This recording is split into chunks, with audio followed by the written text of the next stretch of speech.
ಎಲ್ಲರಿಗೂ ನನ್ನ ಪ್ರೀತಿಯ ನಮಸ್ಕಾರಗಳು. ನಿನ್ನೆ ಮೊನ್ನೆ ಒಂದು ವಿಡಿಯೋ ವೈರಲ್ ಆಗಿತ್ತು ನ್ಯೂಸ್ ಚಾನೆಲ್ ಅಲ್ಲಿ. ನಾನು ಅದು ಯಾವ ವಿಡಿಯೋ ಅಂತ ನಿಮ್ಗೆ ಲಾಸ್ಟ್ ಅಲ್ಲಿ ಹಾಕ್ತೇನೆ. ಅದು ಬಂದು ನಮ್ಮ ಅಜ್ಜರ್ಕಾಡ್ ಹಾಸ್ಪಿಟಲ್ ಬಗ್ಗೆ ಇದ್ದ ವಿಡಿಯೋ. ಸೊ ನಾನಿವತ್ತು ಹಾಸ್ಪಿಟಲ್ ಹತ್ರನೇ ಇದ್ದೇನೆ. ಸೊ ನಾನು ಒಳಗೆ ಹೋಗಿ ನೋಡ್ತೇನೆ ಲೈಕ್ ಪೇಷಂಟ್ಸ್ ಎಂತೆಲ್ಲ ಪ್ರಾಬ್ಲಮ್ ಇಲ್ಲಿ ಕ್ರಿಯೇಟ್ ಆಗಿದೆ ಅಂತ. ನಾವು ಇವಾಗ ಹಾಸ್ಪಿಟಲ್ ಒಳಗೆ ಬಂದಿದ್ದೇನೆ. ಇವಾಗ ನಾವು ಡಿಸ್ಟ್ರಿಕ್ಟ್ ಸರ್ಜನ್ ಆದ ಡಾಕ್ಟರ್ ಅಶೋಕ್ ಸರ್ ಹತ್ರ ಇದ್ದೇವೆ. Hello sir. ನಮಸ್ತೆ ಸರ್, ನಾನು ಶ್ರೇಯಾ ಪೂಜಾರಿ ಅಂತ ಸರ್. ಹಾಸ್ಪಿಟಲ್ ಬಗ್ಗೆ ಮಾಹಿತಿಗಳು ಬೇಕಿತ್ತು ಸರ್, ಅದು ನಿಮ್ಗೆ ಕೊಡ್ಬಹುದಾ ಸರ್? ಡೆಫಿನೆಟ್ಲಿ. ಏನಂದ್ರೆ ಇವಾಗ ದಿವಸಕ್ಕೆ ನಿಮ್ಗೆ ಎಷ್ಟು ಪೇಷಂಟ್ಸ್ ಗಳು ಬರ್ತಾರೆ, ನಿಮ್ದು ಹಾಸ್ಪಿಟಲ್ ಅಲ್ಲಿ ಎಷ್ಟು ಬೆಡ್ಗಳಿದೆ, ಹಾಗೆ ದಿವಸಕ್ಕೆ ನಿಮ್ಗೆ ಎಷ್ಟು ಪೇಷಂಟ್ಸ್ ಇದು ಸರ್ಜರಿ ಆಗ್ತದೆ ಅಂತ ನನಗೆ ಒಂದು ಮಾಹಿತಿಯನ್ನು ಹೇಳಿ ಸರ್. ಈಗ ನಮ್ಮಲ್ಲಿ ನಿನ್ನೆ ಸೋಮವಾರ 950 ರೋಗಿಗಳು ಚಿಕಿತ್ಸೆಗೆ ಬಂದಿದ್ದಾರೆ.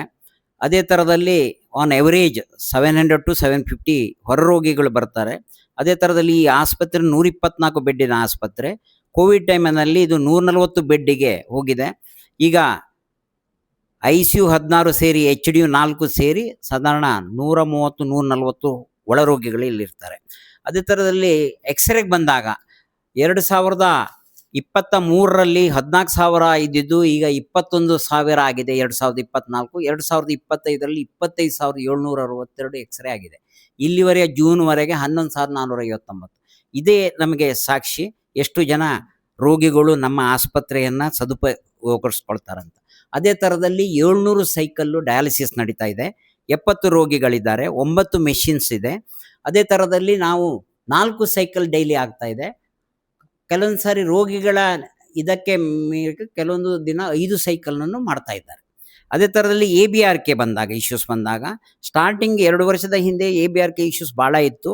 ಇದಕ್ಕೂ ಖಾಸಗಿ ಆಸ್ಪತ್ರೆಯಲ್ಲಿ MPR ನೇತೃತ್ವದಲ್ಲಿ ಎಲ್ಲ ಮೀಟಿಂಗ್ ಮಾಡಿ ನಾವು ನಮ್ಮ ಸಾಸ್ತಿನ ಆರೋಗ್ಯ ಮಿತ್ರರ ಮೂಲಕ ಮಾಡಿ ಈಗ ಅದು ಮಿನಿಮೈಸ್ ಆಗಿದೆ, ಕಂಪ್ಲೇಂಟ್ಸ್ ಇಲ್ಲ. ಕೆಲವೊಂದು ಸರಿ OTP ಇಶ್ಯೂಸಲ್ಲಿ ಸ್ವಲ್ಪ ಹವರ್ಸು ಡಿಲೇ ಆಗೋದು ಬಿಟ್ಟರೆ ಮತ್ತು ನಾವು ಪ್ರತಿಯೊಂದು ಕ್ಯಾಶುಯಾಲಿಟಿ ಮುಗಿದ ಮೇಲೆ 4:15 OPD ಮುಗಿದ ಮೇಲೆ ಬೆಳಗಿನವರೆಗೆ ಎಷ್ಟು ರೋಗಿಗಳಿಗೆ ರೆಫರಲ್ ಕೊಟ್ಟಿದ್ದೀವಿ ಅದನ್ನು ಮಾರನೇ ದಿವಸ ಶಾಸ್ತ್ರನವರು ಬಂದು ಆರೋಗ್ಯ ಮಿತ್ರ ಅವರಿಗೆ ಫೋನ್ ಮೂಲಕ ಕಾಂಟ್ಯಾಕ್ಟ್ ಮಾಡಿ ರೆಫರಲ್ ಕೊಡುವ ವ್ಯವಸ್ಥೆ ಇದೆ. ಇದು ಮಿನಿಮೈಸ್ ಆಗಿದೆ. ತುಂಬಾ ಧನ್ಯವಾದಗಳು ಸರ್. ನೀವು ಆಯುಷ್ಮಾನ್ ಕಾರ್ಡ್ ಬಗ್ಗೆ ಸಹ ನಮ್ಗೆ ಎಂತ ಎಲ್ಲ ಪ್ರಾಬ್ಲಮ್ಸ್ ಇದೆ ಅಂತ ನಮ್ಗೆ ಹೇಳಿದ್ರಿ ಸರ್. ಮೊನ್ನೆ ಎಲ್ಲ ಒಂದು ವಿಡಿಯೋ ವೈರಲ್ ಆಗಿರ್ತದೆ ನ್ಯೂಸ್ ಅಲ್ಲಿ. ಏನಂದ್ರೆ ಒಂದು ಗೆ ಕೈಗೆ ಏಟಾಗಿರ್ತದೆ. ಆ ಪೇಷಂಟ್ ಬಂದು ಅಜ್ಜರ್ಕಾಡ್ ಹಾಸ್ಪಿಟಲ್ಗೆ ಬರ್ತಾರೆ. ಸೊ ಇಲ್ಲಿ ಏನ್ ಹೇಳ್ತಾರೆ ಅಂದ್ರೆ, ನೀವು ಇಲ್ಲಿ ಆಗುದಿಲ್ಲ, ನೀವು ಪ್ರೈವೇಟ್ ಹಾಸ್ಪಿಟಲ್ಗೆ ಹೋಗ್ಬೇಕಂತ ಹೇಳ್ತಾರೆ. ಆ ನಂತರ ಅವರಿಗೆ ಇದೇ ಹಾಸ್ಪಿಟಲ್ ಅಲ್ಲಿ ಸರ್ಜರಿ ಆಗ್ತದೆ. ಸರ್ಜರಿ ಆದ ನಂತರ ಅವರು ಮೀಡಿಯಾದಲ್ಲಿ ಏನ್ ಹೇಳಿದ್ದಾರೆ ಅಂದ್ರೆ, ನಮ್ಗೆ ಸ್ಟೂಡೆಂಟ್ಗಳು ಸರ್ಜರಿ ಮಾಡಿದ್ದಾರೆ, ಡಾಕ್ಟರ್ಸ್ ಮಾಡ್ಲಿಲ್ಲ ಅಂತ ಹೇಳಿದ್ದಾರೆ ಸರ್. ಅದ್ರ ಬಗ್ಗೆ ಒಂದು ನನಗೆ ಒಳ್ಳೆಯ ಮಾಹಿತಿಯನ್ನು ಕೊಡ್ಬೋದಾ ಸರ್? ಇದು ಸಂಪೂರ್ಣ ಸುಳ್ಳು ಮಾಹಿತಿ. ಇದನ್ನು ನನಗೆ ನನ್ನ ಒಬ್ಬರು ಫ್ರೆಂಡ್ಸು ಇದನ್ನು ನನಗೆ ಫಾರ್ವರ್ಡ್ ಮಾಡಿದಾಗ ಅದನ್ನು ನೋಡಿದೆ ನಾನು ಸಂಪೂರ್ಣ. ಕೂಡಲೇ ನಾನು ಅದು ಯಾರು ಪ್ರಸಾರ ಮಾಡಿದ್ದಾರೆ ಅವ್ರನ್ನ ಕಾಂಟ್ಯಾಕ್ಟ್ ಮಾಡಿ ಅವರ ಗಮನ ಸೆಳೆದಿದ್ದೇನೆ. ಇಂಥ ಇದು ಬಂದಾಗ ನೇರವಾಗಿ ಈ ಜಿಲ್ಲೆಯಲ್ಲಿ ಸೋಷಿಯಲ್ ಮೀಡಿಯಾದಲ್ಲಿ ಕೆಲವರು ಪ್ರಚಾರಕ್ಕೋಸ್ಕರ ಈ ಥರ ಮಾಡ್ತಾ ಇದ್ದಾರೆ. ಇನ್ನು ಮುಂದೆ ಅಂಥದ್ದು ಏನಾದರೂ ನೇರ ಸಂಪರ್ಕಕ್ಕೆ ಬಂದಾಗ ನಮ್ಮ ಟ್ರೀಟಿಂಗ್ ಡಾಕ್ಟರ್ ಅಥವಾ ನನ್ನನ್ನು ನೇರ ಸಂಪರ್ಕ ಮಾಡಿ ಕ್ಲಾರಿಫೈ ಮಾಡಿ ಅದನ್ನು ಪ್ರಸಾರ ಮಾಡಲಿಕ್ಕೆ ರಿಕ್ವೆಸ್ಟ್ ಮಾಡಿದ್ದೀನಿ. ಇದರ ಕೇಸು ಏನಂದರೆ, ಇದು ಆಕ್ಸಿಡೆಂಟ್ ಆಗಿದ್ದು ಕುಂದಾಪುರದಿಂದ ಬಂದಂಥ ಕೇಸು. ಹಂದಿ ಅಡ್ಡ ಬಂದು ಬಿದ್ದು ಇಲ್ಲಿ ಸಂಪೂರ್ಣ ನನ್ನ ಎಕ್ಸ್ಪರ್ಟ್ ಆರ್ಥೋಪಿಡಿಷನ್ನೇ ಈ ಕೇಸನ್ನು ಹ್ಯಾಂಡಲ್ ಮಾಡಿದ್ದಾರೆ.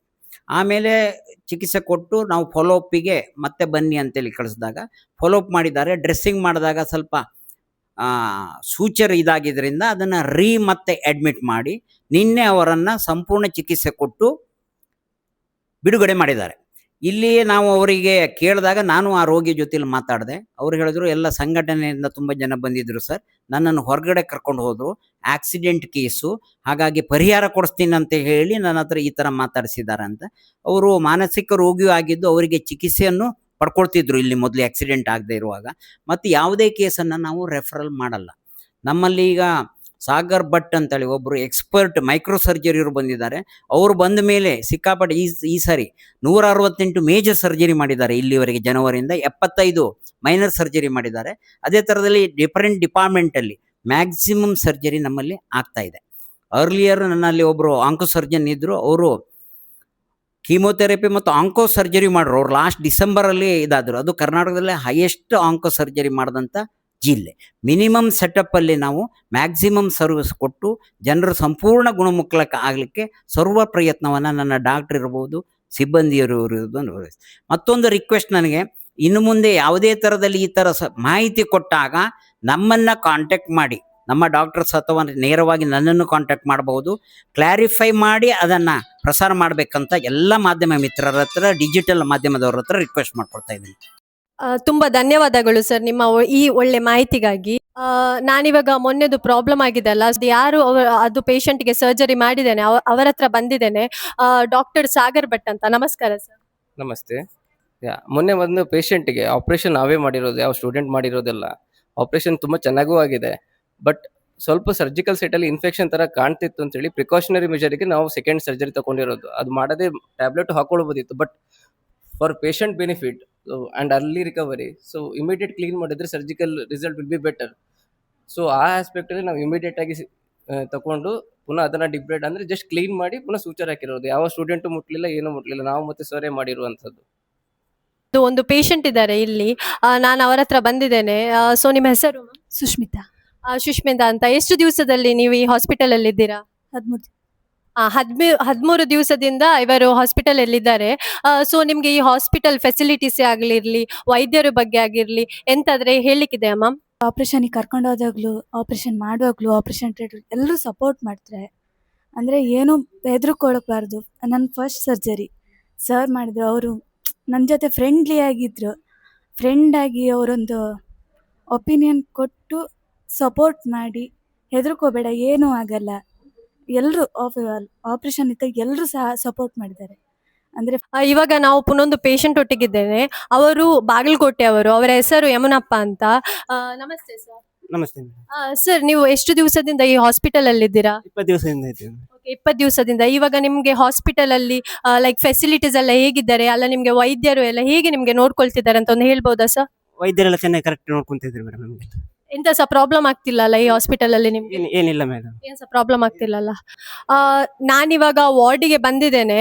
ಸೊ ವಾರ್ಡ್ ಅಲ್ಲಿ ಸಹ ಪುನೊಂದು ಪೇಷಂಟ್ ಇದ್ದಾರೆ, ಸೇಮ್ ಅವರಿಗೆ ಸಹ ಕೈದೆ ಆಪರೇಷನ್ ಆಗಿದೆ. ಸೊ ಹೋಗಿ ಡೈರೆಕ್ಟ್ ಅವರ ಹತ್ರನೇ ಮಾತಾಡುವ, ಅವರು ಏನೆಲ್ಲ ಹೇಳ್ತಾರೆ ಅಂತ ನಾವು ನೋಡುವ ಬನ್ನಿ. ಹಲೋ ಸರ್, ನಮಸ್ಕಾರ. ಸರ್ ನಿಮ್ಗೆ ಎಷ್ಟು ದಿವಸ ಆಯ್ತು ನೀವು ಹಾಸ್ಪಿಟಲ್ ಅಲ್ಲಿದ್ದು? ನಾನು ಮೊನ್ನೆ 16 ದಿವಸ ಆಯ್ತು ಅಂತ ಆಯ್ತು. 22 ದಿವಸ ಆಯ್ತು. ಸೊ 22 ದಿವಸದಿಂದ ನೀವು ಹಾಸ್ಪಿಟಲ್ ಅಲ್ಲಿ ಇದ್ದೀರಾ ಸರ್. ಸೊ ನಿಮ್ಗೆ ಇಲ್ಲಿದು ವೈದ್ಯರಾಗ್ಲಿ, ನಿಮ್ಗೆ ಇಲ್ಲಿದು ಫೆಸಿಲಿಟೀಸ್ ಆಗ್ಲಿ ಎಲ್ಲ ಹೇಗಿದೆ ಸರ್? ನಮ್ಗೆ ಅದೊಂದು ಹೇಳ್ಬೋದಾ ನೀವು? ಎಲ್ಲ ಒಳ್ಳೇದುಂಟು ಸರ್. ಡಾಕ್ಟರ್ನವರು ಭಾಳ ಕೇರ್ಫುಲ್ಲಿಂದ ನೋಡ್ತಾ ಇದ್ದಾರೆ ನಮಗೆ. ಅದಲ್ಲದೆ ಬೇರೆ ವಿಷಯಲ್ಲಿದ್ದರೂ ಸರಿ ನಮಗೆ ಒಳ್ಳೆಯ ರೀತಿಯಲ್ಲಿ ಇದು ಕೊಟ್ಟು ನಮಗೆ ವಿವರಣೆ ಕೊಟ್ಟು ಈ ಥರ ಮಾಡಿ ಅಂತ ಹೇಳ್ತಾ ಇದ್ದಾರೆ. ಅಷ್ಟು ಒಳ್ಳೇದು, ನಾವು ಒಳ್ಳೇದಂತ ಹೇಳ್ತೇನೆ ಸರ್. ತುಂಬಾ ಧನ್ಯವಾದ ಸರ್. ನಾನು ಇವಾಗ ನಿಮ್ಗೆ ಆಲ್ರೆಡಿ ಲೈವ್ ಆಗಿ ತೋರಿಸಿದ್ದೇನೆ ಪೇಷಂಟ್ ಅವರು ಎಂತೆಲ್ಲ ಹೇಳ್ತಿದ್ದಾರೆ ಅಂತ. ನೀವು ಲೈವ್ ಆಗಿ ನೋಡಿದ್ದೀರಾ. ಒಂದು ರೌಂಡ್ ಹೋಗಿ ವಾರ್ಡಿಗೆಲ್ಲ ಹೋಗಿ ನಾನು ಪೇಷಂಟ್ ಹತ್ರ ಆಲ್ರೆಡಿ ಮಾತಾಡ್ಕೊಂಡು ಬಂದಿದ್ದೇನೆ ಸರ್. ಬಿಟ್ಟು ನೀವಿವಾಗ ನಿಮ್ದು ಕಡೆಯಿಂದ ಏನಾದ್ರೆ ಅಭಿವೃದ್ಧಿಗಾಗ್ಲಿ ಏನಾದ್ರೆ ಇದು ಮಾಡಿದ್ದೀರಾ ಸರ್? 2 ವರ್ಷದಿಂದ ಸಹಾಯ ಮಾಡಿದ್ದೀರಾ? ಉತ್ತಮ ಪ್ರಶ್ನೆ. ನಾನು ಬಂದು 2 ವರ್ಷ ಆಯಿತು. ಈಗ ಟಿಲ್ ಟುಡೇವರೆಗೆ ವಿವಿಧ, ಅದು ನಮ್ಮ ಒಬ್ಬರು ಮಗಳು ತೀರ್ಕೊಂಡಿದ್ದರಿಂದ ಅವಳ ನೆನಪಿಗಾಗಿ 25 ಲಕ್ಷದ scanning machine, total Karnataka bank ಇರ್ಬೋದು, MRPಯಲ್ಲಿ ಇರ್ಬೋದು, ಅದೇ ಥರದಲ್ಲಿ ಕಾರ್ಮಿಕ ಇಲ್ಲಿ ಮಣಿಪಾಲದಲ್ಲಿರುವ ಇಂಡಸ್ಟ್ರಿಯವರು ಟೋಟಲಿ ಇದುವರೆಗೆ 1.5 ಕೋಟಿ ಅನುದಾನವನ್ನು CSR ಫಂಡಿಂದ ತಂದು ಸಾರ್ವಜನಿಕರ ಸೇವೆಗೆ ಅದನ್ನು ಅರ್ಪಿಸಿದ್ದೀವಿ. ಮತ್ತು ನಮ್ಮ ಆಸ್ಪತ್ರೆಗೆ ತಾವು ಭೇಟಿ ಕೊಟ್ಟು ನನ್ನ ಜೊತೆಯಲ್ಲೂ ಇಂಟ್ರ್ಯಾಕ್ಟ್ ಮಾಡೋದ್ರ ಜೊತೆಯಲ್ಲಿ, ಟ್ರೀಟಿಂಗ್ ಡಾಕ್ಟ್ರ್ ಜೊತೆಯಲ್ಲಿ, ವಿವಿಧ ವಿಭಾಗದ ರೋಗಿಗಳ ಜೊತೆಯಲ್ಲಿ ಇಂಟ್ರ್ಯಾಕ್ಟ್ ಮಾಡಿ ರಿಯಾಲಿಟಿ ಚೆಕ್ಕನ್ನು ಮಾಡಿದ್ದೀರಾ. ಸತ್ಯಾಂಶವನ್ನು ನೀವು ಪ್ರಸಾರ ಮಾಡುವ ಏಕೈಕ ಉದ್ದೇಶದಿಂದ ನಮ್ಮ ಆಸ್ಪತ್ರೆಗೆ ಬಂದು ಸಹಕರಿಸಿದ್ದೀರಾ. ತಾವು ಸತ್ಯಾಂಶವನ್ನು ಮಾಡಿ ಇನ್ನು ಮುಂದೆ ಇಂಥ ಘಟನೆಗಳು ಮರುಕಳಿಸದಂತೆ ತಾವು ಸಂದೇಶವನ್ನು ನೀಡಬೇಕಂತ ಹೇಳ್ತಾ, ಮತ್ತು ತಮಗೆ ನನ್ನ ಇಲಾಖಾ ಪರವಾಗಿ ನನ್ನ ಸ್ವತಃವಾಗಿ ಹೃದಯಸ್ಪರ್ಶಿ ಕೃತಜ್ಞತೆಗಳು. ಮಾಧ್ಯಮ ಮಿತ್ರರೇ, ದಯವಿಟ್ಟು ಈ ತರ ಏನಾದ್ರೆ ಪ್ರಾಬ್ಲಮ್ ಆದ್ರೆ ನೀವು ದಯವಿಟ್ಟು ಹಾಸ್ಪಿಟಲಿಗೆ ಬಂದು ಆ ಮ್ಯಾನೇಜ್ಮೆಂಟ್ ಹತ್ರ ಮಾತಾಡಿ, ಅವರ ಹತ್ರ ಏನು ಪ್ರಾಬ್ಲಮ್ ಆಗಿದೆ ಎಂದು ತಿಳ್ಕೊಳ್ಳಿ. ಆ ನಂತರ ನೀವು ಸುಮ್ಮನೆ ಈ ತರ ಎಲ್ಲ ಮೀಡಿಯಾದಿಂದ ಹಾಕುದ್ರಿಂದ ಹಾಸ್ಪಿಟಲ್ಗೆ ಸಹ ಒಂದು ಕೆಟ್ಟ ಹೆಸರು ಬರ್ತದೆ, ಮತ್ತೆ ಬೇರೆ ಪೇಷಂಟ್ಗಳು ಸಹ ಇದು ಹಾಸ್ಪಿಟಲ್ಗೆ ಬರಲಿಕ್ಕೆ ಹೆದರ್ತಾರೆ. ಸೊ ದಯವಿಟ್ಟು ಇದು ನಿಮ್ಮ ಗಮನಕ್ಕೆ ಇರಲಿ.